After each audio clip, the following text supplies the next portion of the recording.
in fact, the oil cartel in power, made sure their corporate constituents in the oil industry were safeguarded against this new reality by helping to just get rid of the idea of itself, squashing it.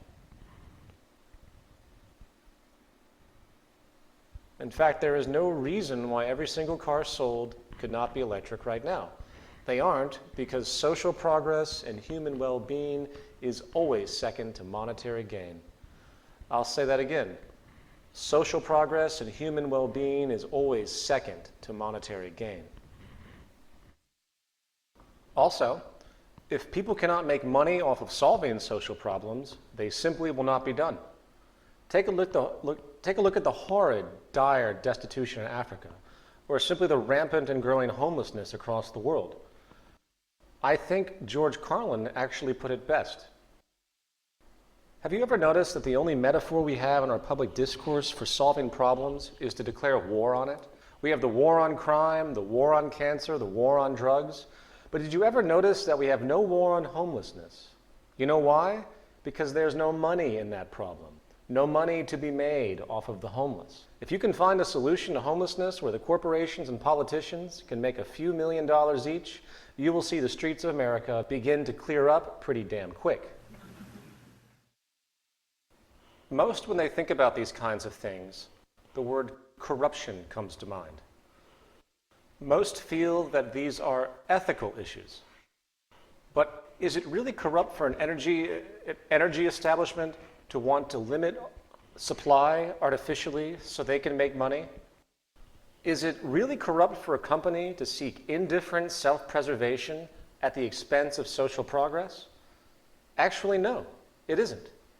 It is simply business as usual, and this is what I'm trying to point out. And you should expect nothing less than this tendency. The profit mechanism creates established orders which constitute the survival and wealth of large groups of people.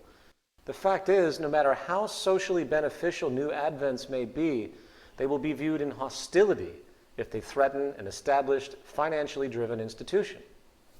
Meaning social progress can actually be a threat to the establishment. So, to put it into a sentence, abundance, sustainability, and efficiency are the enemies of profit. Progressive advancement in science and technology which can solve problems of inefficiency and scarcity once and for all are, in effect, making the prior establishment's servicing of those issues obsolete. Therefore, in a monetary system, corporations are not just in competition with other corporations. They are in competition with progress itself. That is why social change is so difficult within a monetary system. In other words, the established monetary system refuses free-flowing change. You cannot have a social convention where money is made off of inefficiency and scarcity and expect a quick incorporation of new advents which can relieve those problems. I know I'm drilling this in, but most do not see this, and I want to make sure it is perfectly clear.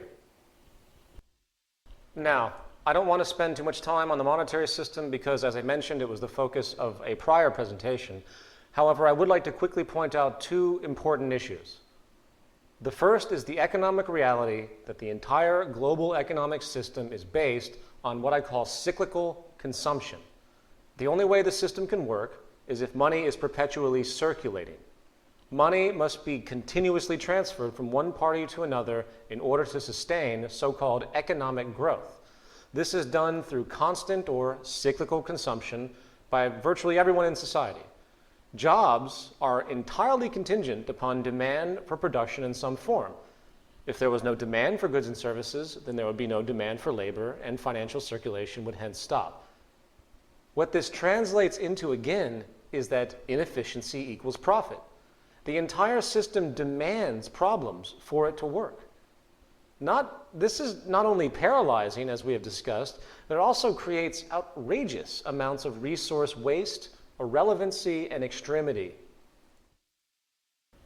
The second point I would like to make on this issue, which is much more broad, has to do with the holistic nature of the monetary game in historical practice and the fundamental intent.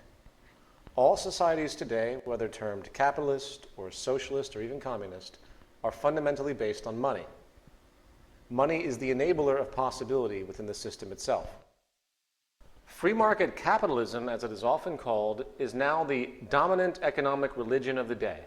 I say religion because when it comes to the cultural perception of this methodology, few today seem to have the ability to even ponder any other options for social operation. They are fully indoctrinated. The free market in practice can be defined as a market in which supply and demand are unregulated except by a country's competition policy and rights in physical and intellectual property are upheld. You'll notice it says unregulated except by the country's competition policy. In other words, there is no such thing as a pure free market. And I know most of us know this, but I want to make the point, for nor could there ever be such a thing as a pure free market without the system despotically self-destructing beyond repair.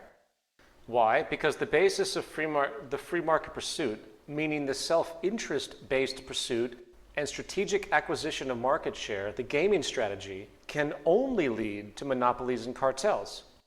That is the basis of the entire motivation. And it's funny how economists today will deny that up and down. For example, let's say I want to open an electronics store in a relatively small town, say here in Fairfield, Iowa. And at that time, there are 3 other stores in this same area, and therefore I have to compete with them. As time moves forward, I work to streamline my competitive strategies and reduce overhead in such a way that my store becomes the dominant, most affordable distributor of a certain set of items, and everyone in the town flocks to my store over the others for such items. Due to this, 2 of the other 3 stores go out of business and leave town. So at that point, it is just my store and the other competitor in the region, dual competition. Now, since my profits have been so good, I make an executive decision. I decide to attempt to acquire or buy the other competing store in town. Seems reasonable, right? Acquisitions happen all the time. And they agree. So I purchase that store, put my logo on it, and boom, I have a regional monopoly. Likewise, let's assume I didn't purchase the other store, but rather just became friends and in turn partners with them. And we figured out a way to work together and flourish in a non-competitive way. Seems logical, right? Well, guess what? Now I have a cartel. In other words, business is based in part on a gaming strategy to win market share and hence profit. Therefore, it is a natural gravitation to seek dominance in your sector or industry. And the highest level is monopoly and cartel. It is a natural progression of the free market system to become as dominant and powerful as possible. But it doesn't stop there, and I'm sure most in this room understand the practice of congressional lobbying by corporations, considered absolutely normal. Well, what is financial lobbying? Lobbying is the prostitution of the state to grant further powers or positions of ease to corporate industries. In other words, if you pay off a few congressmen to support your company's agenda, then you have further secured your position economically. The same thing goes for campaign contributions. Now, people say that's corruption. No, it's not. It's the free market at work. What else do you expect? There is no such thing as an objective government in a monetary system. It is impossible. The whole society is based on money and income, so why do you think any lines would ever be drawn and respected? We see this BS ethic argument all day long, and guess what? It has never worked. It never will work. Influence and hence corruption is a natural byproduct of our system. It should be expected. In fact, let's take this train of thought even further. Throughout history, there has been one empire after another, each working to secure global land and resource domination. The central reason for war is for resources, profit, empire power, and trade monopolies. Governments are fundamentally no different in function than corporations when it comes to self-interest. The United States invasion of Iraq could be considered a hostile corporate takeover in effect, for even the most naive individuals today know it had nothing to do with weapons or freedom or democracy for the people. I don't even want to belabor that issue, for it's just considered passé to even talk about it. It's not even in style. We're so used to this level of corruption that we just look the other way these days. However, I do want to clearly point out what war really has to do with if you have any inhibitions. It is for the conquering of resources, industrial profit, and empire expansion fundamentally. In the words of 2-time Congressional Medal of Honor recipient Major General Smedley D. Butler, War is a racket. It always has been. It is possibly the oldest, easily the most profitable, surely the most vicious. It is the only one international in scope, and it is the only one where the profits are reckoned in dollars and the losses in lives.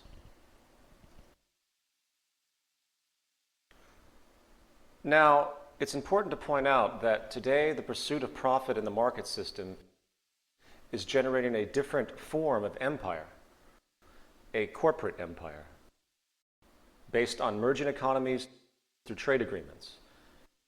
It's called globalization. I think Jim Garrison, president of the State of the World Forum, put it quite succinctly. Taken cumulatively, the integration of the world as a whole, particularly in terms of economic globalization and the mythic qualities of free market capitalism, represents a veritable empire in its own right. Few have been able to escape the structural adjustments and conditionalities of the world